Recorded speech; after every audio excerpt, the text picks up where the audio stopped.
Welcome to the Aggressive Life. Hey, this is Brian Tome. Today, we're going to have a little bit of fun. Maybe it's going to be a little bit different. For starters, it's different because I'm actually in a studio. I am away from what I was doing the last 6 weeks or so, which was not my normal. So I'm back in my normal day job, doing my normal day rhythms, and spending time with Dirt. Hey, Dirt, how you doing there? Hey, BT. We're glad to have you back, man. Dirt, it's been a long summer without you around here. You're just saying that to make me feel good. That's right, yeah.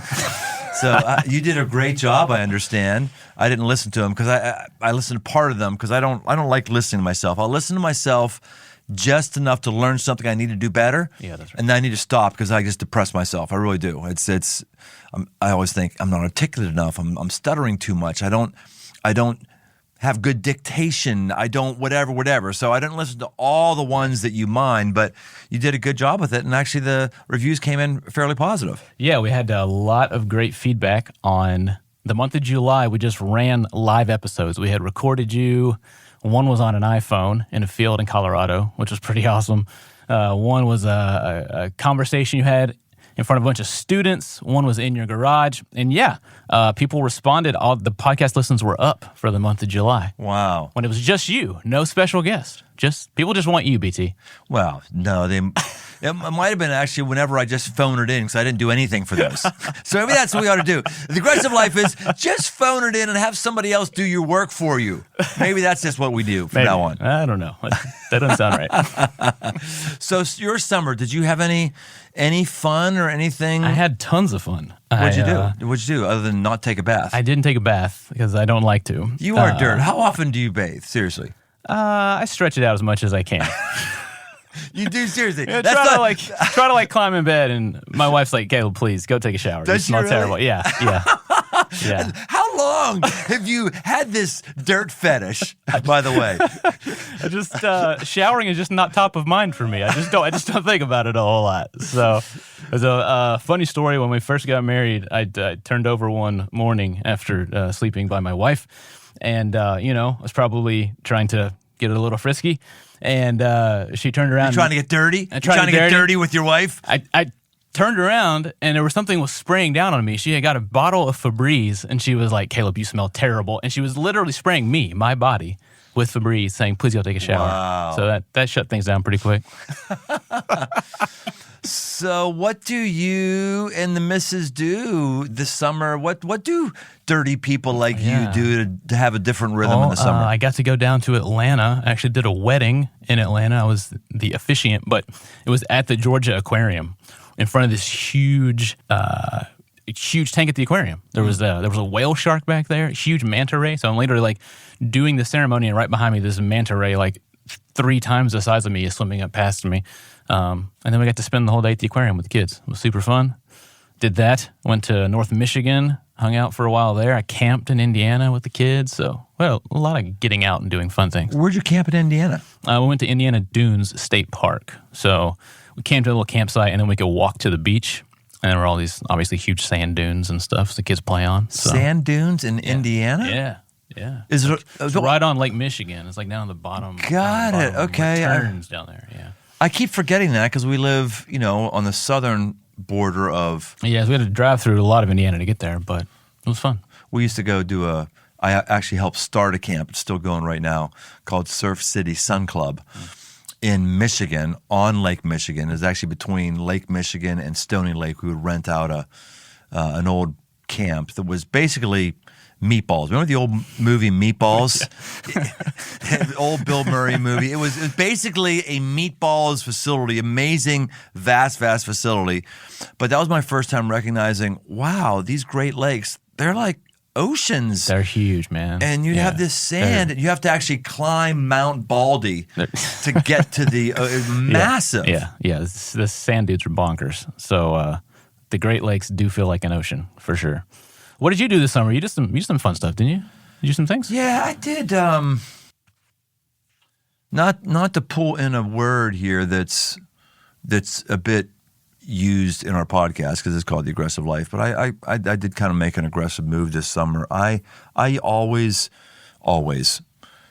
for about 20 years, I would take 6 to 7 weeks off every summer to reconnect with my family, to study, to read, to just get into a different rhythm.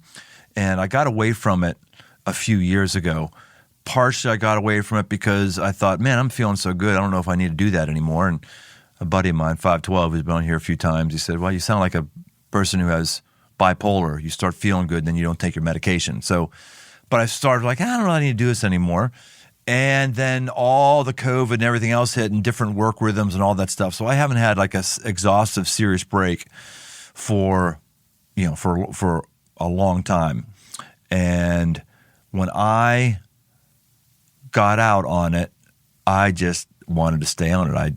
I'm not calling you. Sometimes I'd be calling you during those breaks or calling whoever to find out the latest on this and that. And no, man, I was toast. I didn't realize how much it was until I realized I don't want to engage at all. And then even coming back was really tough. Like, oh man, I don't know if I'm ready. Sheesh, can I do this again? But I started getting my sea legs back and did my day job, which was preaching this last weekend, and I enjoyed the heck out of that and had a really great time with it. So my summer was 2 weeks off, a week motorcycle trip, a week with my family in Florida, and then the rest of it was pretty much in my garage rehabbing my Jeep CJ7. Awesome. How far have you gotten on that? What's the latest on the Jeep? Have we talked about the story of the Jeep here on the podcast? I mean, just a little bit, but why don't you tell us again? All right, or so at least tell us where you are now. Yeah, cool. So for new listeners, I had a Jeep in college, a 1978 CJ7 Renegade, and I had to sell it because I just couldn't afford the gas mileage. I was driving to Robert Morris College. I lived in Sewickley, Pennsylvania, drove up Narrows Run Road, a steep hill, to Robert Morris College, and would run out of gas, I think, twice a week on the way to school. I think it was twice a week. And I finally said, it was just stressful to get in the car. Yeah. Like, am I going to run out? I can't afford gas, right. All that stuff. So when the guy came to pick it up and he left with it, I said, Self, someday I'm going to have one of those vehicles and I don't have to worry about gas. Well, gas prices are pretty bad right now, but empty nester, prime income earning years, I've got more disposable income than I ever have had. And so I said, this is the time. And I just found myself watching too much Netflix when I'm at home. Like, I don't want to, what else am I going to do? I don't want to watch a movie. I don't really feel like reading. I didn't have really a project. So the project was find the exact same year, 1978 CJ7, find it, bring it to the garage, and rehab everything. So where it is right now is the body is off and it's at a body shop. That's the only thing that I haven't done myself. I'm actually thinking about getting it back from the body shop and doing it myself, actually, because it's just sitting there. You can do it all. So I could do it all. Right. But I'd have to buy a compressor and for the paint and a bunch of stuff. But it'd be less money than what I'm paying this body shop. But I'm thinking that right now. So the body's off. It's at a body shop. We're ready there. The frame has come off. That's just holds the whole thing together. That went to a buddy shop where we worked on it on weekends. Me, Andrew, and Peter. Welding up the frame was all rotted through. Actually had to straighten the frame. Had to use a press to straighten it because it was out of square. Yes. I just got that back. Every single part has been on my hands. Wow. Every bolt. Wow. Imagine anything. Every single part, every single bolt has been in my hands, including every single thing. I've torn the engine apart. Everything is out of the engine. So right now, the engine block is at a machine shop where they're figuring out what we're going to do with the block itself. Does it get honed or bored out, all that stuff? What parts do I want to replace on it? And I'm going to do it all myself. And the frame is back in my garage. It's back on top of the axles, which are reconditioned. Every seal, every bearing, everything, whatever seals, bearing, and the entire vehicle is being replaced or has been replaced. And so that's where it is right now. It's a frame that's fully reconditioned and painted gloss black on top of leaf springs and on top of axles, and that's as far as it is right now. Are you even thinking about when it might be finished, or is that just so far off you're like, I don't even know yet? I think I actually might be, I'm either partially OCD or partially ADHD. Because you started another one. No, I haven't started another one. But my focus, part of the thing with ADHD is you do have hyper focus on the things you want. On the one or two things or something. Yeah. Right. So I've had pretty good focus on this. It's going faster than I thought. So maybe this spring. Wow. Maybe this spring I'll be having it on the road. It should be like a side gig for you now. You can just start turning cars around. Well, that's what I'm already thinking. I'm already wondering, I've had such fun with this. What do I do next? Do I do another Jeep? Because I do it a lot faster and cheaper probably next time. Do I do, what do I do? I don't know. So, but that doesn't have, this has the emotional thing of my history of it's going to look exactly like I had in college, except better, new, all painted, which is also another one of the interesting things I had to think through and process through is this is what's called a resto mod. Okay. Tell me what that means. Okay, so a restoration, a complete restoration is when the car looks and acts exactly the way it did when it came off the showroom floor. So a full restoration would be, this would be like 1978. It's a brand new off the floor. Everything is exactly the same, okay? A resto mod is you're restoring it, but with modifications. So you're not wanting to go right to exactly the factory. In restoration, you want the numbers on the engine block matching the numbers that are on the frame, matching the numbers that are stamped in the VIN number on your body, right? Because you want it to be just like that. When you're in a resto mod, I don't know, maybe I'll put a bigger engine in or something like that. It's going to be like a little bit better than it was. Right, right. And so the application of that to my day job which is senior pastor at Crossroads, we've been rebuilding Crossroads for a year or so. And I don't mean just rebuilding as it relates to COVID. Crossroads in some ways started to go stale and started to, lose some of its taste a few years ago. And so I've had to wrestle with, wait, is this the restoration? Like, what's that mean? A restoration back to when Crossroads was growing 30% every year, year after year after year? Like restoring back to when we had a video projector in 1996, Right. And I realized, no, it's not a restoration. No. I don't want to go back in time and be the Crossroads of 5 years ago, 15 years ago, 20 years ago. And so this vehicle is basically an illustration for that for myself of what I want the vehicle to be right now. I don't want the CJ7 I had in 1984 or 85. I want the CJ7 I want now. Right. So the suspension is better than it was when I had it back then. I'm making some engine modifications that'll make it better than the original 304.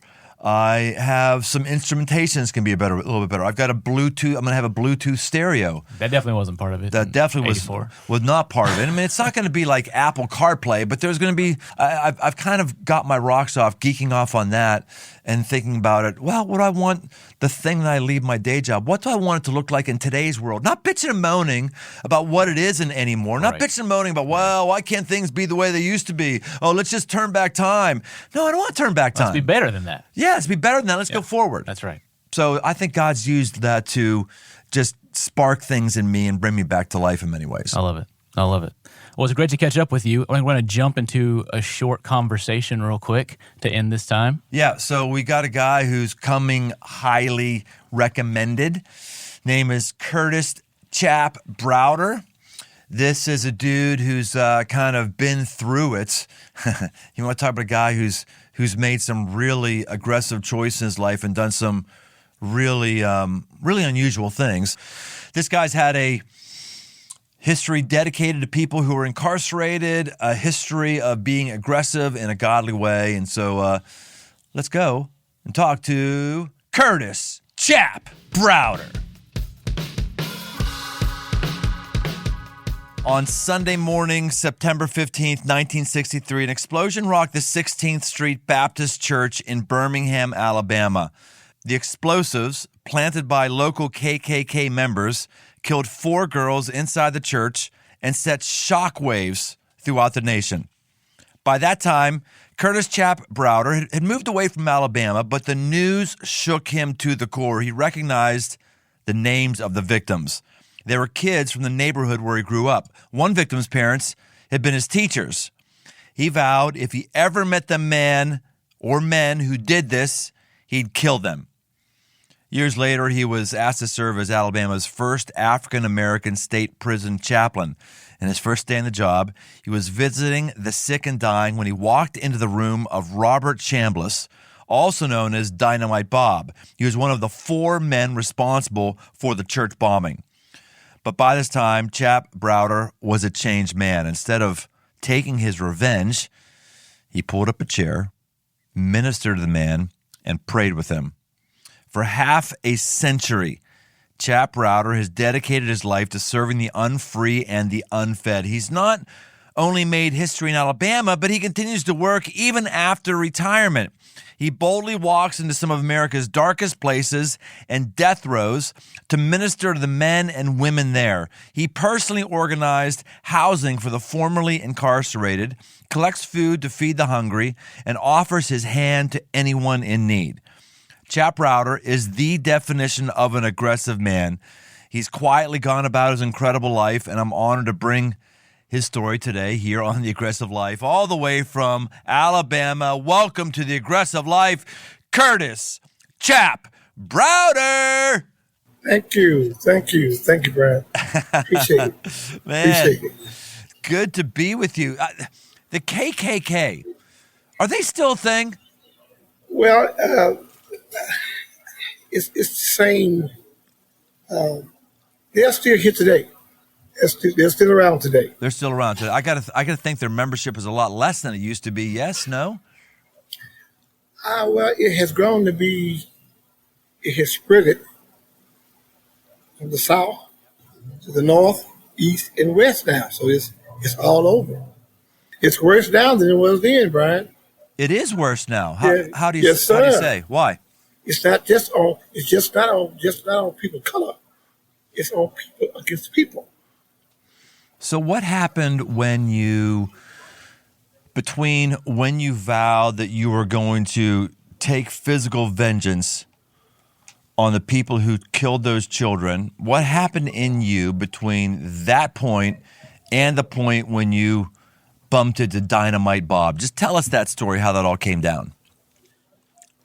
Well, in 1966, I was drafted into the United States Army, okay? I was living in New York City, okay? And I was stationed in Denver, Colorado in 67. And it was there when I felt I really was converted. And when I felt the love of Jesus and I accepted him, that's what gave me a change of heart, change of mind. So it was your walk with Christ that caused you to have a different heart and a heart of forgiveness versus vengeance? It was my change of heart. How old are you now, Curtis?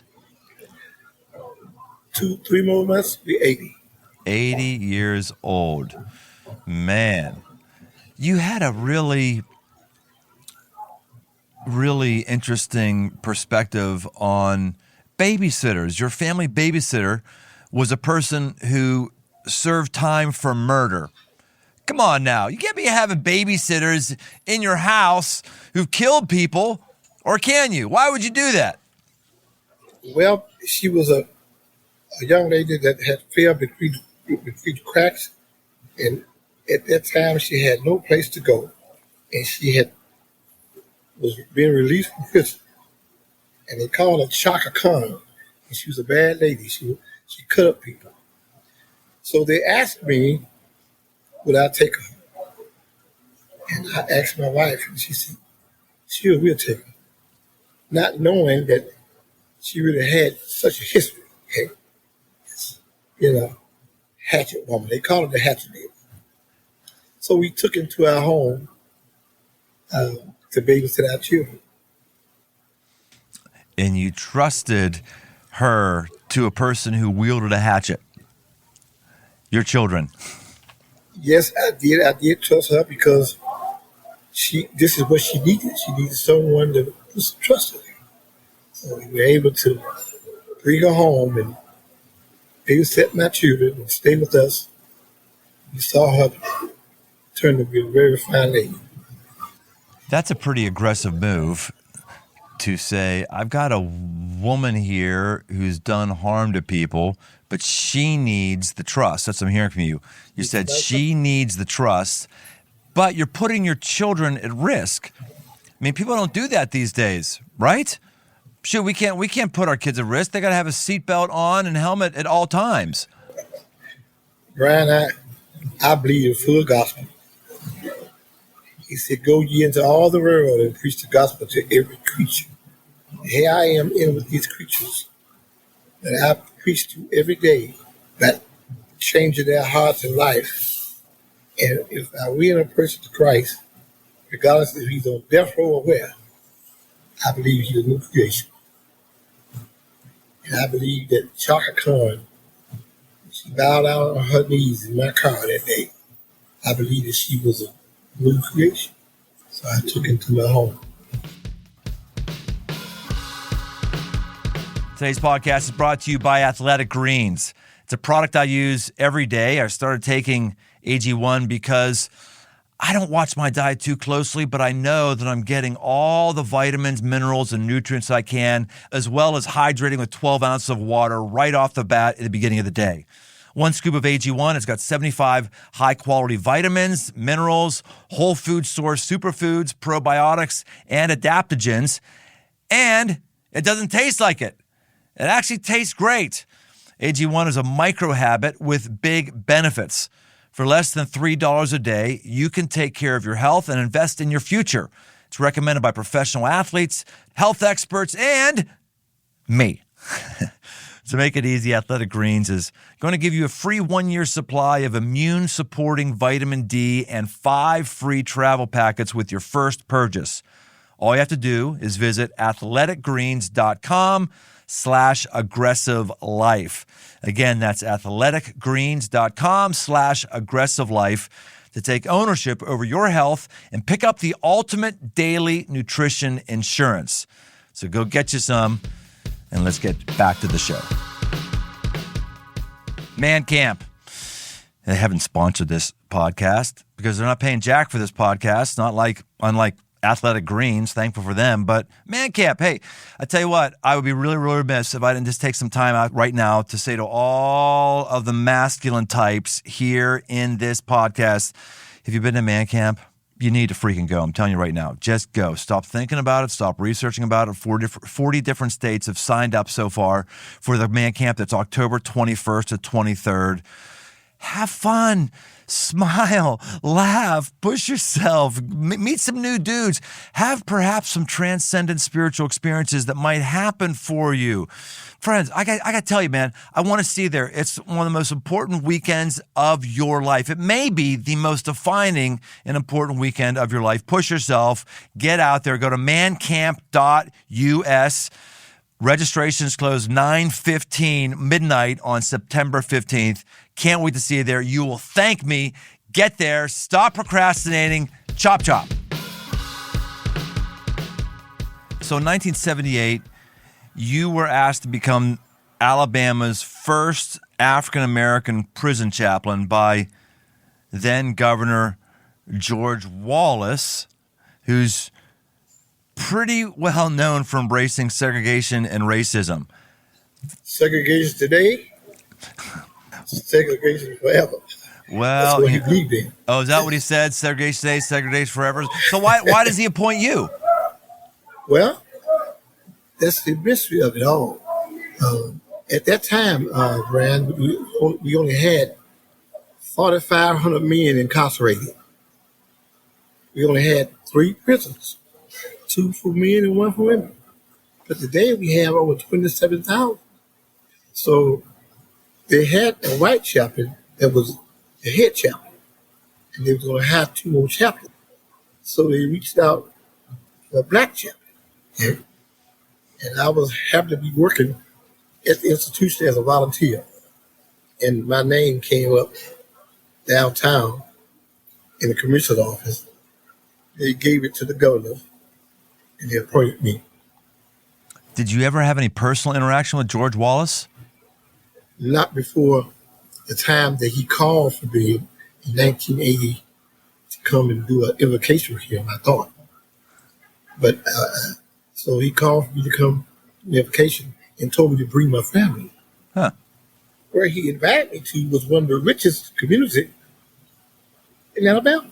Huh. Like at that time, now he was paralyzed from waist down. He was in a wheelchair. He had been shot, and he was paralyzed. So I'm thinking I'm going to a party of some kind. He was there waiting for us. And when I got in the door, he said, "Come here, bring the children over to me." And I did. He put one of my children on the left knee and one of them on the right. He hugged us all and said, "Forgive me for what I've done today." Wow. Wow. I can see you right now. You're smiling like a butcher's dog telling that story. Yeah, I call it the best kept secret, Alabama. Man. What happened? I gave the speech one day last year at Alabama State University, and I told the story, and guess what? His daughter was in the audience, Wow. and she said, "I remember that day." She didn't even know what he said to me, but she remembered the invitation, and the people, what he did to me was not an open confession, but to us, just 5 of us. Man. So you are a retired chaplain. Yes, I am. What would people be surprised to know about what a chaplain does or what a chaplain sees? A chaplain goes beyond the call of his duty in every aspect of a man's life. Okay? When I was hungry, you fed me. When I was naked, you clothed me. A chaplain does it all. And in my chaplaincy, 51 years, I've done it all. Well, one of the things you did was in 2016, after having been retired for quite some time, you got invited to a prison to broker a deal after there was a riot and an officer was found dead as a result of it. Why do they turn to you in a situation like that?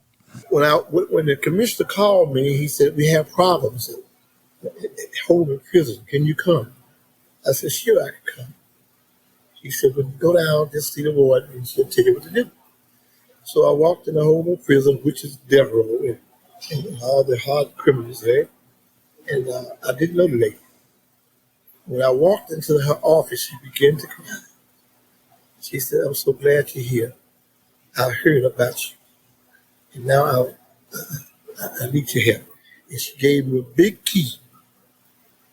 And she said, "Do what you have to do." And I stayed in that prison almost 3 years, sometimes 4 days a week. I would even sleep in that prison. And the first day that I was there, all the men knew I was there. And I addressed the issue. Okay? And I took up knives, we took up dope, took up everything.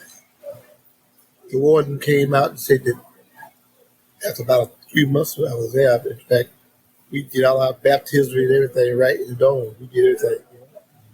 Myself and 2 other guys. And they said, "You have really changed the culture of this institution." When I go into a prison, I always have the same thought, and that is, man, I could be here easily. Like, I interact with some of these dudes, and they've got tattoos all over them, in large part because maybe they got them in prison, they got nothing better to do. But I see the humanity in them, like myself, and I think to myself, man, I'm one bad decision, one bad day away from being in the same place. Do you think that's a normal reaction that people have? Because I feel that way. Do you think that's normal? Well, I would say so, but to me it wasn't that way because I should have been there. And I believe that God spared my life and kept me clean so I could go in and spread the gospel. So I go in now knowing that something good is going to happen. Something good's going to happen. Yeah. Because of the anointing, not me. So what happened when you went in initially and you saw, what was his name, Dynamite Bob? Dynamite Bob. What'd you say to him? He wasn't in prison. He was in a hospital. Oh. Okay. Dynamite Bob was the man that I had said in 1965, 63, that I would kill him if I saw him. Because he was the one that threw the bomb. And at that time, I meant that. Because that's who I was. But at my conversion, I got a change of heart, a change of mind, and now I'm a chaplain. When they told me I had to go to St. Margaret's Hospital to see a prisoner, I didn't know it was him. So I was doing my first time being at St. Margaret's Hospital because I hadn't been on a job for 2 weeks. And she said, "There's a man inside of one of those wards that is handcuffed to the bed. He needs your assistance. He wants prayer." So I goes into the room and he's handcuffed to the bed. He's in the bed. And the first thing he says to me, "I didn't kill those kids." He said, "Chaplain, I didn't kill those kids at 16th Street Baptist Church." He was frail. He was dying from cancer. And instead of me strangling him or trying to choke him, I grabbed him by the hand, frail. He was weighing 90 pounds, and led him into Christ. I think that's one of the greatest moments of my life. That's amazing. Yeah. Let's just imagine that all of us were able to spend time with Curtis Chap, the Chaplain Browder, and you were going to give us the lowdown, the basics on what it meant to be a Christian. Lead us. What is that? What's that look like? Well, it's a simple decision that you're going the wrong way. And you recognize that I'm going the wrong way and I need help. I'm headed to Florida, but I'm on I-65 north. You know, and I realized that I was turning around. I was headed to the penitentiary. I was a sinner, and I knew I was going the wrong way. So I simply just turned around. And to be a Christian, the scripture says is that it does not yet appear what we should be. But when he appears, we got to be just like him. So every day of my life, I have to reproduce Christ. And I had to live the Christ that lives in me. It's a joy. I woke up this morning.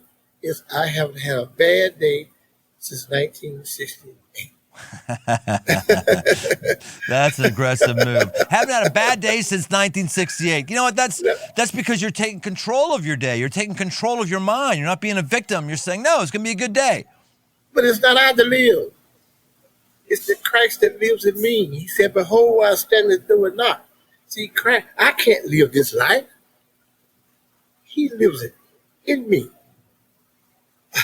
All I have to do is say, "Yes, Lord." Curtis, it's been great having you with us here on The Aggressive Life. Is there anything else you want to say or talk about that we haven't touched on? Well, I think you touched on what we need to touch on because the anointing is up on me. I could talk all day. If I had 10,000 tongues, I couldn't tell it all. Curtis Browder, thanks for being with us on The Aggressive Life. Hey, And if you've thank heard you anything, for having it. oh, you're welcome. You're welcome. It's been great to have you. And you know, if all of our listeners out there, hey man, maybe you need to just have a little bit of a different perspective on people who are in prison, a different perspective on people who may look different than you, a different perspective on how we treat one another. Don't just have the perspective, do something with it. That's called being aggressive. We'll see you next time on The Aggressive Life. Thank you, Brian. Hey, thanks for listening. For all things aggressive living, why don't you head over to briantome.com. Find my new book, Move, a guide to get up and go forward, as well as articles and much, much more. And no matter where you listen to podcasts, why don't you take a second and leave us a rating, leave us a review. It really, really helps us drive new listeners to the show. We want to help as many people as possible, just like we may have helped you. We want to help others. So why don't you help us out? And if you want to connect, find me on Instagram at Brian Tome. The Aggressive Life with Brian Tome is a production of Crossroads Church, Cincinnati, Ohio.